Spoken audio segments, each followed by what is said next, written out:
to tell me more? In this video, Jasmine Crockett snaps on MAGA supporter and teaches him a lesson. Let's get right into it. Let's go. The American public needs to understand, and what we know is that 77 million people voted for exactly what President Trump is executing right now.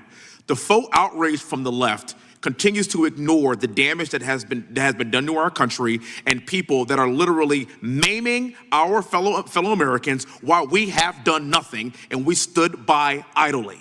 We are now acting and behaving in a way that enforces the law. This is not xenophobia.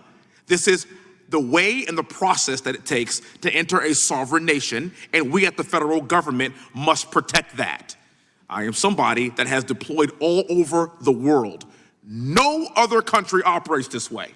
There is not a single country in the world that would allow 20 million people to enter their country illegally, and then when we do something about it, we then cry xenophobia. Thank you so much. It's interesting that we're being accused of wanting all kinds of criminals to be on the streets, or that we don't believe that people should show up to their meetings and appointments. Last time I checked, there's a lot of people that are actually being grabbed as they are going in for their appointments. In fact, we know that one of the candidates that was recently running in this mayoral, he ended up being arrested because he decided that he was actually going to escort people that are actually showing up to their meetings.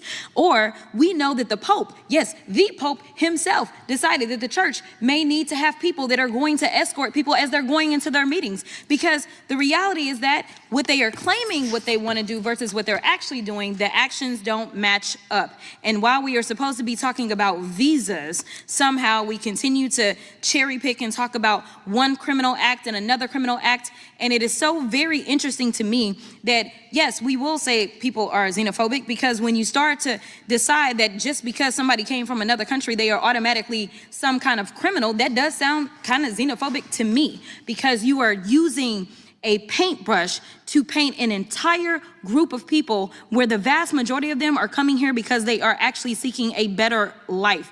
But let me get to what this hearing is supposed to be about. The idea that Trump and my Republican colleagues want to restore integrity and security in the visa process is actually a joke. Let me be clear, integrity is not snatching lawful visa holders off the streets and throwing them into unmarked vans. Integrity is not revoking visas based on social media posts that hurt somebody's little feelings because kids decide that they want to go after Trump or this administration. We have a thing called free speech in this country. And since we're talking about integrity, I'm confused as to why my Republican colleagues aren't talking about the lack of integrity when it comes to the president's family's visas. Let me remind y'all that Melania, the first lady, a model, and when I say model, I'm not talking about Tyra Banks, Cindy Crawford, or Naomi Campbell level, applied for and was given an EB-1 visa. And what's that stands for is an Einstein visa. Now, y'all that don't know, let me tell you how you receive an Einstein visa. You're supposed to have some sort of significant achievement, like being awarded a Nobel Peace Prize or a Pulitzer, being an Olympic medalist, or having other sustained extraordinary abilities and success in sciences, arts, education, business, or athletics. Last time I checked, the First Lady had none of those accolades under her belt. It doesn't take an Einstein to see that the math ain't mathin' here.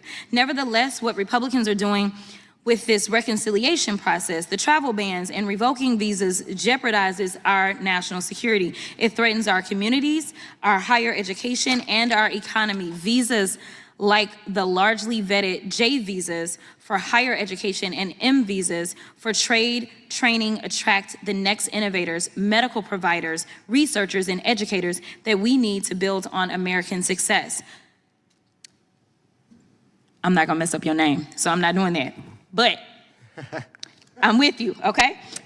In your experience, do individuals on J or M visas typically improve or impair our economy?